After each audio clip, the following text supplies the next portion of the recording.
115e épisode de votre podcast Le Buller, le podcast qui s'intéresse à l'actualité des sorties en bande dessinée chaque quinzaine. Comme à chaque fois, nous prendrons le temps de vous présenter un album pour lequel nous avons eu un gros coup de cœur et cette semaine, nous voulions absolument vous parler de Noir Burlesque, nouvel album d'un diptyque proposé par Enrico Marini et édité chez Dargaud. Dans un deuxième temps, on vous présentera nos 6 coups de cœur de la quinzaine parmi tous les albums sortis récemment. Il sera question d'une promenade contemplative au Japon, de visiter l'histoire de la conquête de l'Ouest américain, d'un duo de danseurs diamétralement opposés, de la reformation des Beatles, de rire sur notre société contemporaine ou encore de rire de nos péchés mignons. Un programme chargé de qualité que l'on vous propose de découvrir toutes les 2 semaines en notre compagnie. C'est dans les années 50 qu'Enrico Marini, certainement l'un des auteurs les plus doués de sa génération, nous entraîne pour la sortie de sa nouvelle bande dessinée qui se déclinera en 2 parties. Noir Burlesque est le titre de cette série qui sera très courte et qui nous fait traverser l'Atlantique en direction des États-Unis pour infiltrer le milieu des truands et des gangsters new-yorkais. Jusqu'à présent, Marini nous avait déjà fait voyager de la Rome antique avec sa série L'Aigle de Rome, en passant par les rues malfamées de Gotham City avec son sublime Batman, ou encore en Italie au XVIIIe siècle avec le Scorpion.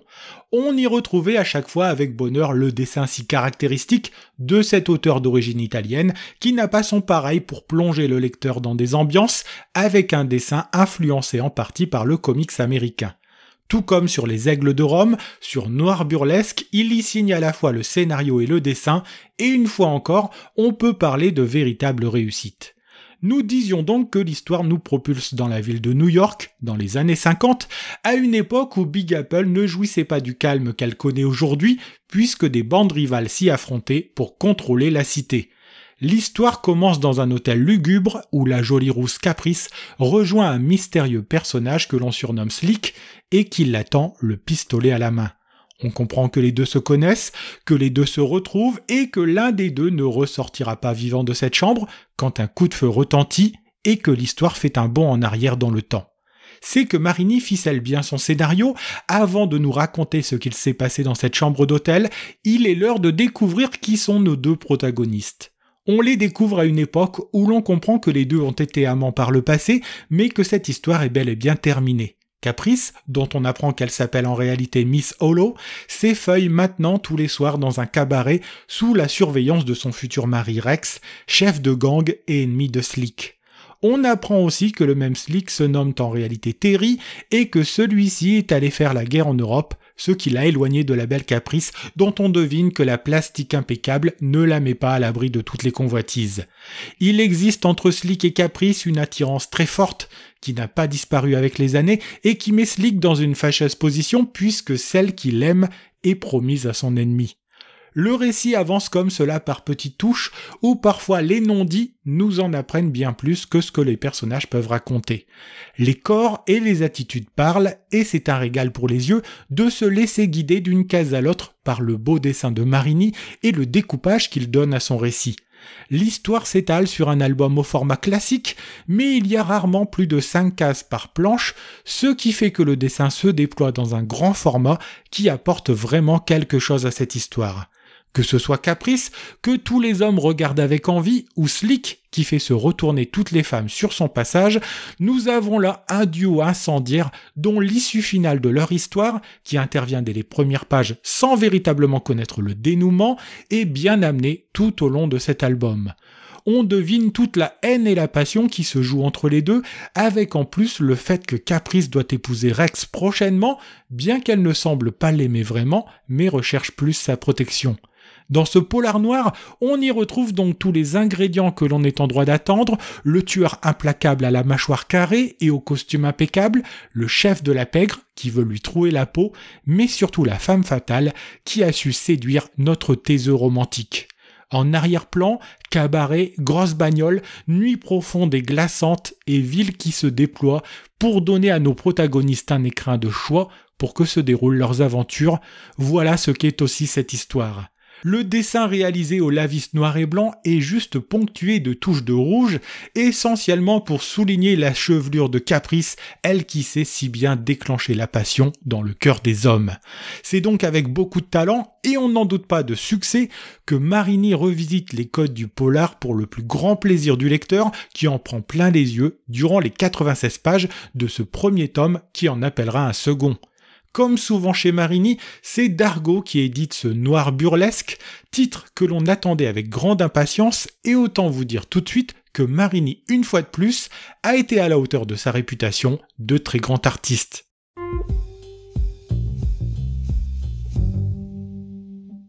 Dans cette seconde partie du podcast, nous allons revenir sur les 6 albums coup de cœur qui ont retenu notre attention cette quinzaine.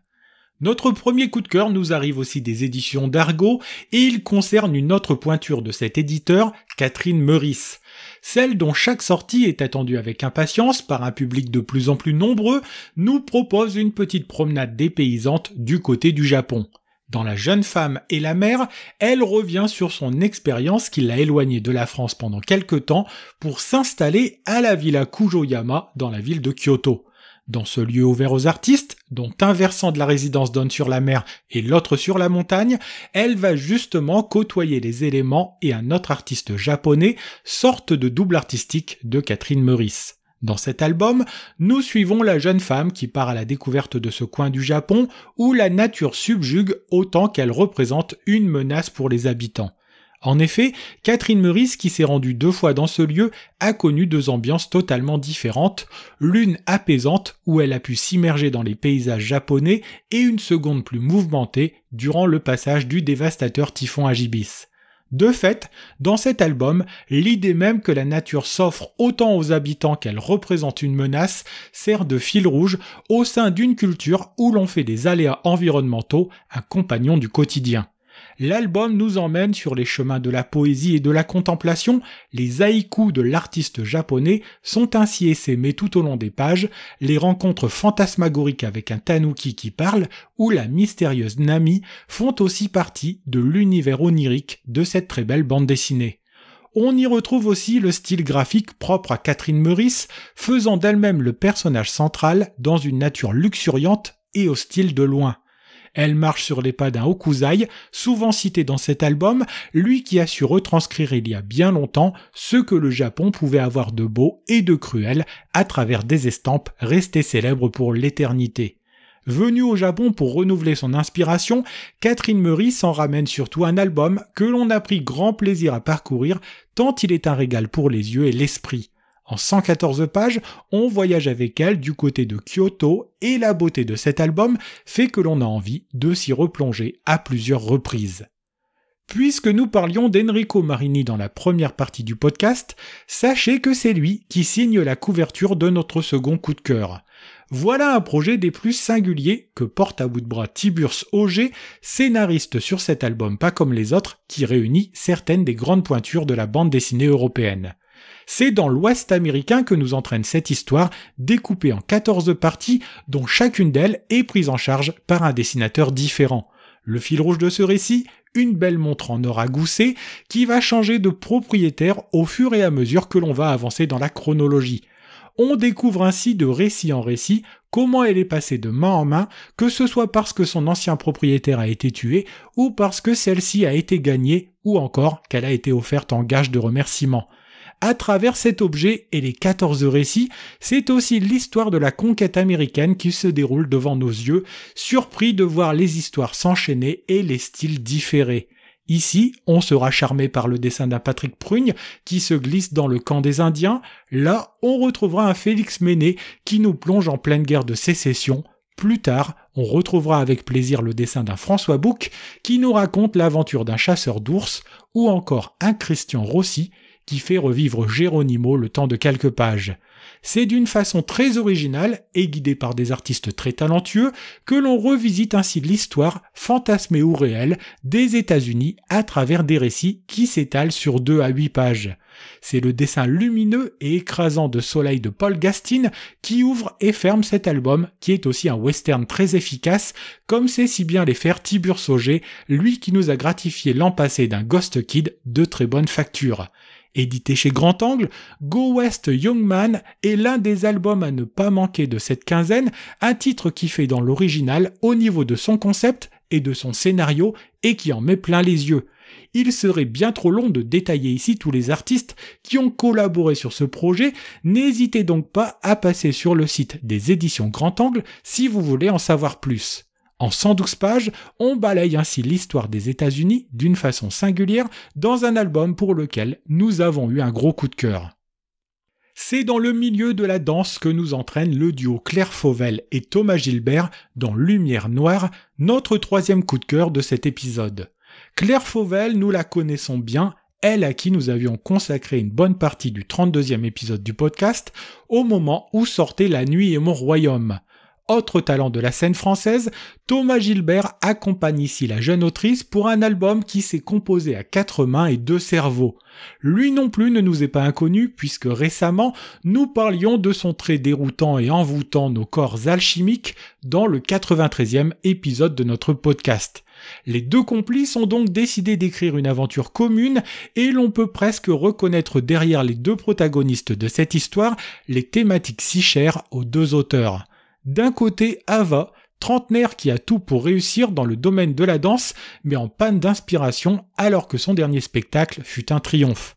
De l'autre côté, Yann, étudiant en danse à Bruxelles, un rien idéaliste, et se destinant vers une carrière de danseur après ses études. Quand la première voit danser le second, c'est le coup de foudre, et elle va tout faire pour approcher Yann et lui proposer de danser avec elle. Tout cela, on le comprend à travers les 2 premiers actes de cette histoire, qui en compte 5 et qui se joue comme un spectacle de danse. Seulement, si au début de leur histoire c'est la passion qui prend le pas, le caractère pessimiste d'Ava empêche le jeune Yann de s'épanouir en tant qu'être et en tant que citoyen. Il faut dire qu'en toile de fond de ce récit, on retrouve un monde au bord du précipice, miné par le coronavirus, le réchauffement climatique, la violence policière ou encore les révoltes citoyennes. Danser a-t-il encore un sens ? Quand le monde court à sa perte, chacun des 2 personnages dresse le même constat, mais n'en tire pas les mêmes conclusions. Entre l'ombre et la lumière, la douceur et la violence, le cynisme ou l'idéalisme, cet ouvrage déstabilise et trouble le lecteur par le questionnement qu'il met en son centre. Les 2 auteurs mélangent ici leur style pour n'en donner plus qu'un, comme si Thomas Gilbert terminait la fusion artistique qu'il appelait de ses vœux dans son ouvrage précédent. Il n'en reste pas moins que Lumière Froide est un projet fascinant, un album passionnant qui se dévore d'un trait tant le tout est scénarisé et dessiné avec brio. On n'en attendait pas moins avec ces 2 artistes de grand talent qui nous livrent ici un objet qui fait 202 pages et que vous retrouverez aux éditions Rue de Sèvres. Le moins que l'on puisse dire est que l'année 1980 fut une année charnière pour les Beatles, année qui verra d'ailleurs John Lennon être assassiné le 8 décembre. La même année, il sortait un album avec Yoko Ono au succès très mitigé. Paul McCartney se retrouvait, lui, quelques jours en prison au Japon pour une obscure affaire de drogue. Ringo allait rencontrer celle qui deviendra sa femme sur le tournage de Caveman. Et George Harrison voyait la sortie de son album être repoussée par sa maison de disques. De ses fortunes diverses, qu'Hervé Bourris, scénariste de cet album, nous rappelle en fin d'ouvrage, il y a matière à imaginer un autre destin aux 4 de Liverpool. C'est comme cela qu'est né Retour à Liverpool, projet qu'a donc scénarisé Hervé Bourris et c'est à Julien Solé qu'il a confié la partie dessin. On y retrouve chacun des 4 protagonistes en prise avec ce qu'ils faisaient en réalité dans l'année 1980 sur le tournage du film, en prison ou encore dans les Bermudes avec son fils pour ce qui concerne John Lennon.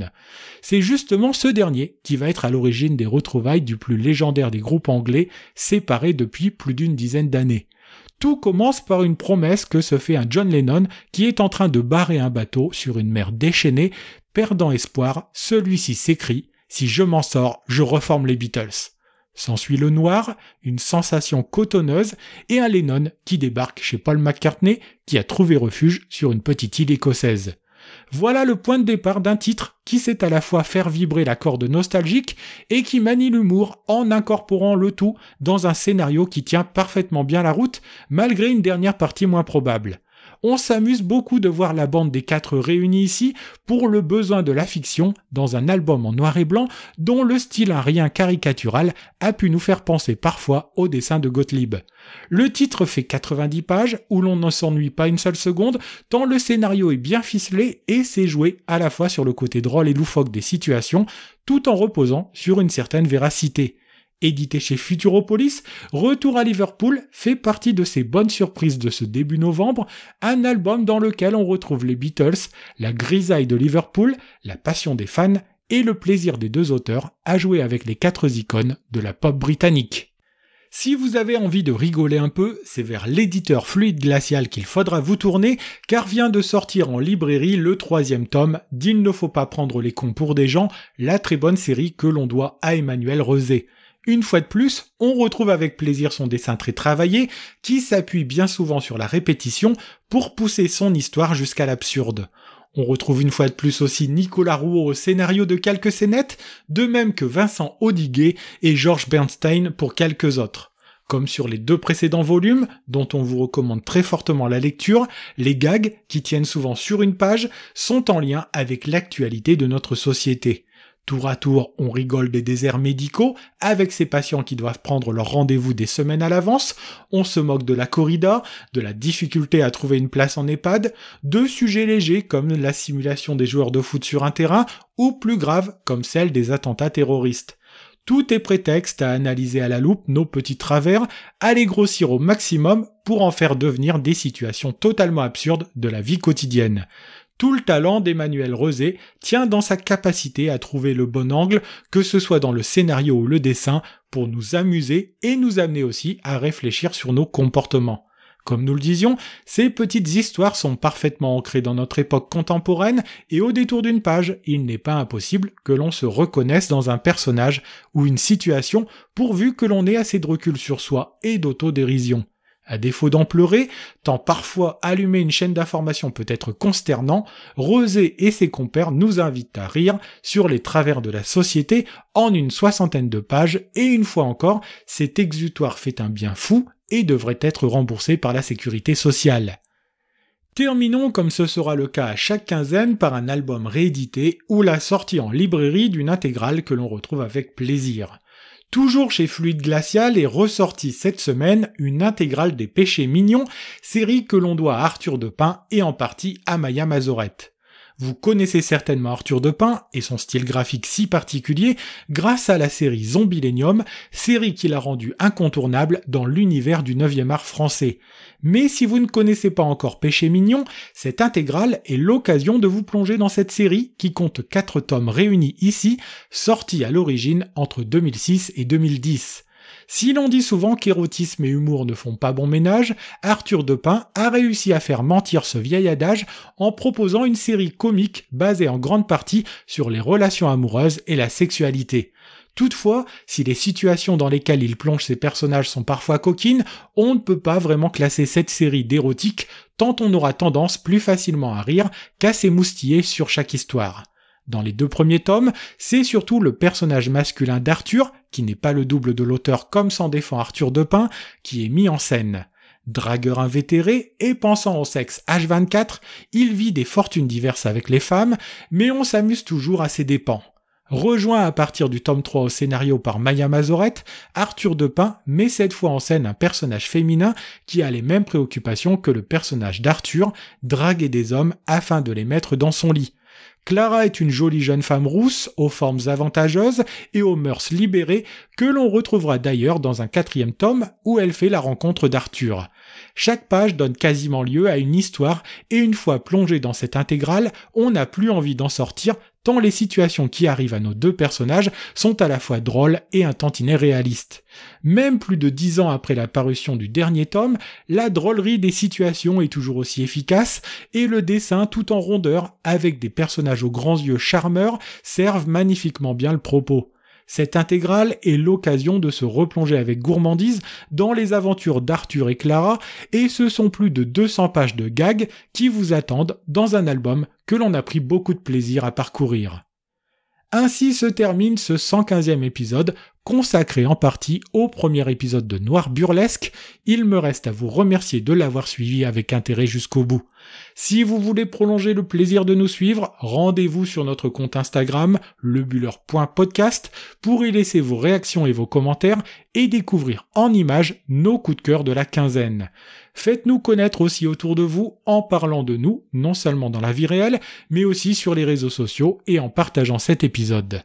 N'hésitez pas non plus à vous abonner à notre podcast, c'est gratuit et c'est disponible sur toutes les plateformes, d'Apple Podcast à Spotify en passant par YouTube.